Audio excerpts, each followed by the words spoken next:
What is going on, guys? It is Daniel Wright, and you are here listening to another episode of Paving the Way. Happy to have you here yet again, episode 152. System scale, people don't. It's ironic, guys. I was going back through because I felt like I've talked about systems and processes and things like that. And so I was going back through the library of, the last 151 episodes that we put out here and trying to figure out if I've talked about this topic. And sure enough, it was about late May of last year, that I spoke about systems and processes. So it's kind of interesting the fact that about a year later, I'm wanting to talk about it again. I was thinking about what I wanted to talk about this week, what's relevant, what's top of mind, what are some things I've been learning, working on, want to pass along to you guys. And systems is what came up today. But it must be the time of the year or just a annual reminder of how important systems and processes are. But nonetheless, guys, I want to just talk a little bit today on why systems and processes are important, what they can help you do to be able to grow and scale and duplicate what you're trying to do. Because at the end of the day, humans are only capable of so much. There's only so many hours in the day, so much energy can be given out towards a certain task or topic or anything that someone might be trying to take on. That's why systems scale and people don't. So with that being said, let's get started.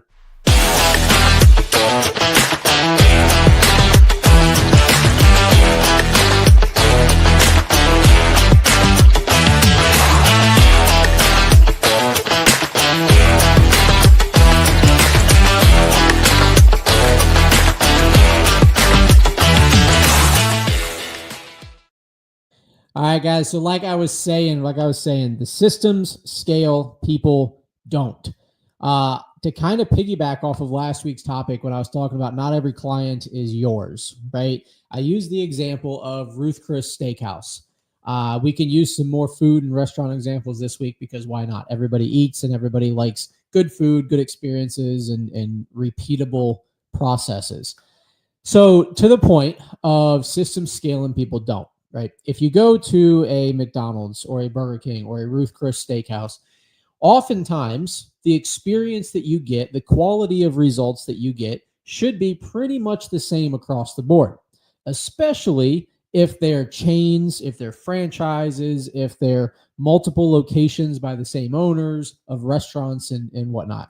And that's because what those owners and what those leaders have done is they have figured out a way to systematize their process. They've systematized their experience that you get to encounter. So when you're building your team and your business, you want to make sure that you're putting things into place that other people can replicate. They can take on and learn what you're doing, how you're doing it, why you're doing it, when you're doing it, so on and so forth, to make sure that they're going to be getting the same results that you get. One of the things that I've really had to figure out in our business, doing the pavement maintenance work, is I've had to realize the fact that every project we go do is essentially the same thing, right? The details are a little bit different, but nonetheless, every project we do is the same. So from the phone call that comes in or the email inquiry or the website inquiry that comes in, everybody has to reach out to us at some point, okay? Well, we also have to get the information about the project. Every project we do, we have to get the same information. Where's it located? What are you looking for? Are there working hour restrictions? Is it nights, weekends? Can we do it during the daytime? Whatever it might be. How'd you hear about us? So, all the details that we gather when someone reaches out to us. That's the same.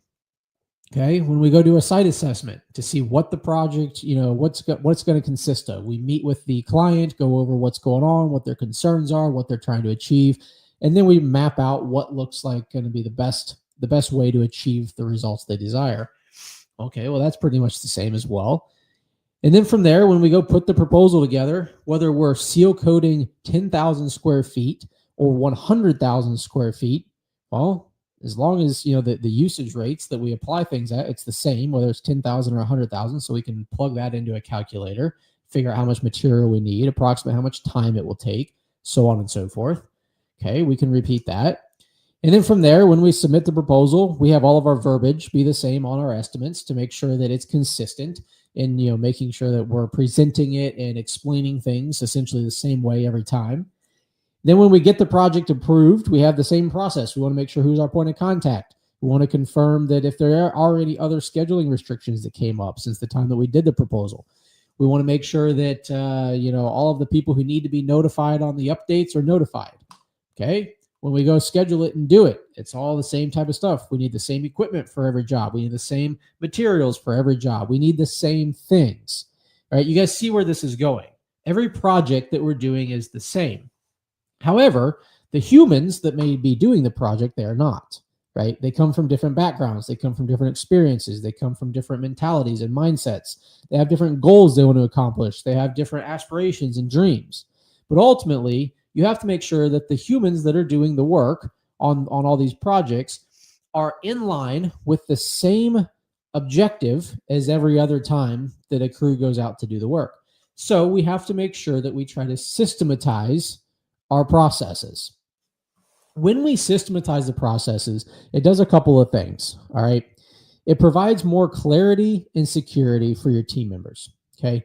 And by that, I mean people want to do things that they have a general idea of what the result is going to look like, right? So when your team comes into work and they know they're coming in day after day to come and do the work that they're assigned to do, most humans, most people like to have the clarity and the consistency of what they're expected to do day in and day out.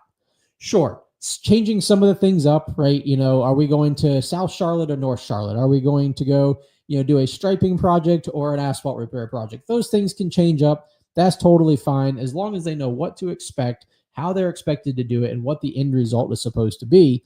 It provides that level of clarity and comfort for them to keep doing it repeatedly. So it provides that clarity and consistency for your team. It also provides the clarity and the consistency for your clients, right? Because ultimately, what do they say? The best advertising is word of mouth. The best way that you can have people want to come work with you is word of mouth. So they tell other people about you.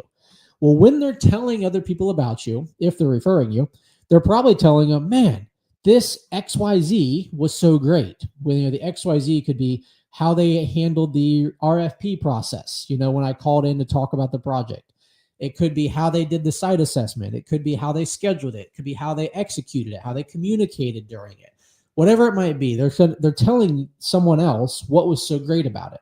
Well, when they pass along that referral to someone, that person they passed it along to is expecting the same thing, right? So if you have a system and a process to follow, you're going to be more likely to get the same results and to give the same results to those clients.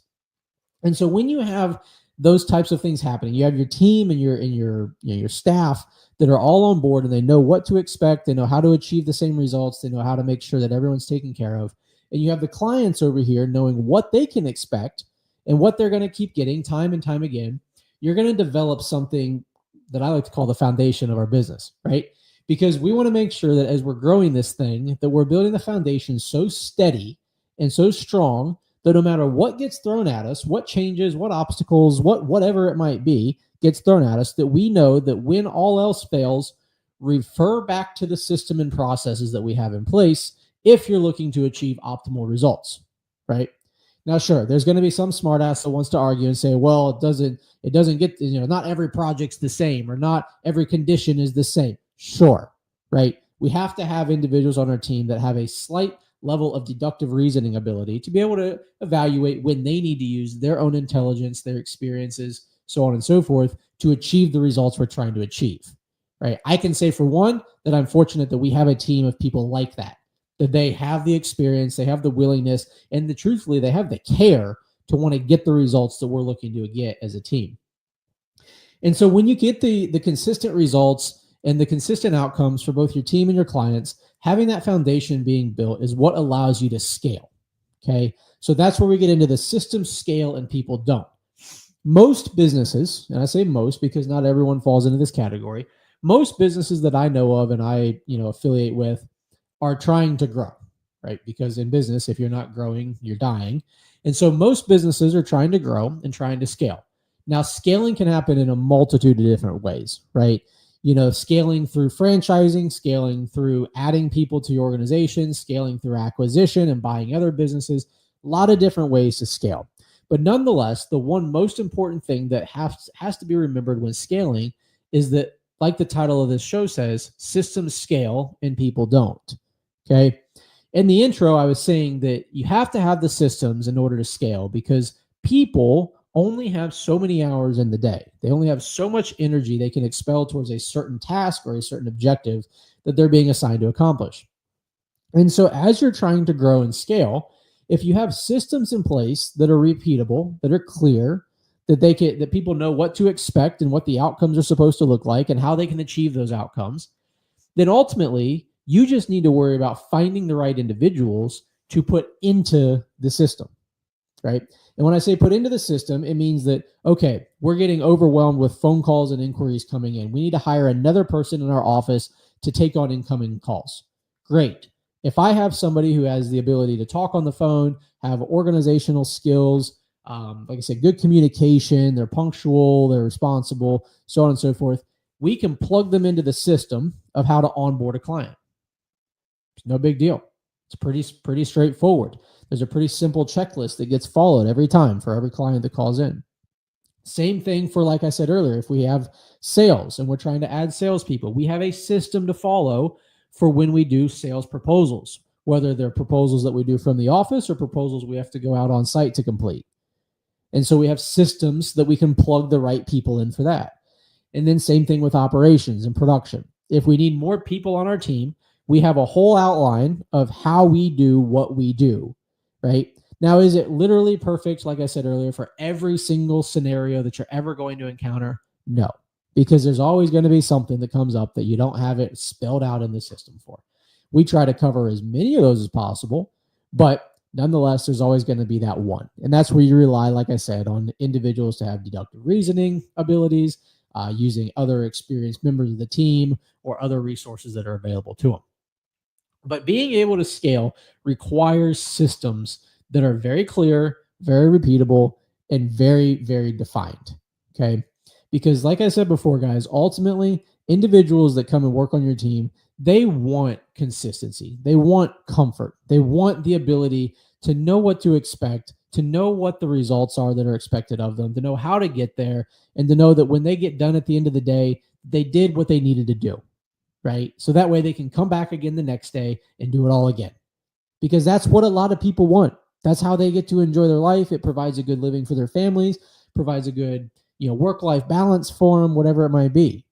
And so you as the leader, right, that's listening to this right now, you as the leader are responsible for defining and documenting these systems and processes that your business has.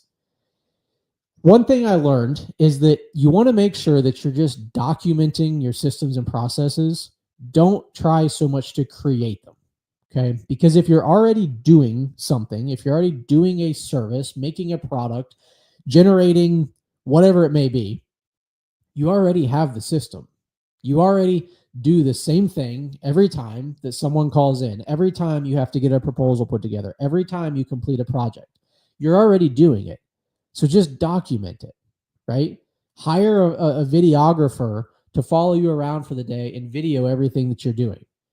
Have somebody on your team who loves to write things out or document or be detailed or whatever it might be. Say, hey, go do a practice proposal and just write down everything that you think about as you're doing it. And then that can be our system, right? That can be our process that someone else can follow. Or ask individuals that are new on your team, what are the things that are not clear to you in our training right now? And then they can give you the ideas and the blanks that you need to fill in to make sure that your systems and processes are very clear for onboarding and scaling. Okay. The whole point of what I'm trying to say, guys, is that businesses that are trying to grow have to have systems in place that can be scalable. They have to be tasks, they have to be responsibilities, they have to be expectations that can be repeated by individuals time and time and time again, right? No matter whether your location is in Charlotte, North Carolina, Indianapolis, Indiana, Tampa, Florida, or Sacramento, California, if it's all under the same organization's umbrella, the systems and the processes need to render the same outcomes no matter where they're at. And that's what I think stunts a lot of businesses' growth, is because they can't get the right systems in place. And then if they have the right systems in place, they have to make sure the right people are in place, right? I've done the talk before on the who, not the how. There's a book out there about it. It's a fantastic read. Highly recommend it to anybody in leadership trying to grow and scale their businesses or their teams. But you have to make sure you have the right people on board, plugged into the right systems and processes that allow you to be able to scale and provide more and more opportunity and impact for your organization. So that's my challenge to you this week. What systems and processes do you have in place? Do you have a documented, repeatable process to get the same results no matter who is doing them, where they're doing them at, or what the objective may be? Because I could almost guarantee you, if you're having trouble growing, if you're having trouble saying, man, the people just don't get it, or one job goes great and the next one goes terrible, I just don't understand why. I would almost guarantee you that it's because you don't have a clearly defined system and process for how to achieve what you expect to achieve. So take a look at that. Ask the people that work with you. Ask some peers. Ask the people around you. Hell, ask me. I'd be happy to let you know. You guys know I'm full of opinions. That's why I do this. And I've done 152 of them now. So that's my challenge to you guys. Check out your systems and processes. See if it's something you have in place. As always, reach out if there's any questions you have. I'm a very process-driven individual. I'm not saying I have it perfected by any means, but we definitely have some resources available. So I hope this was beneficial to you. If you think someone else might benefit from it, as always, guys, I always appreciate a share. Send it off to somebody, comment on this thing, like it, whatever you want to do, and just show a little bit of love and support. But nonetheless, guys, I hope you have a fantastic rest of your week. I hope you have I guess when I'm recording this, we got Easter weekend coming up, so we celebrate Easter. I hope you have a great weekend with family and friends and getting to celebrate the reason for that. So I appreciate you guys. As always, look forward to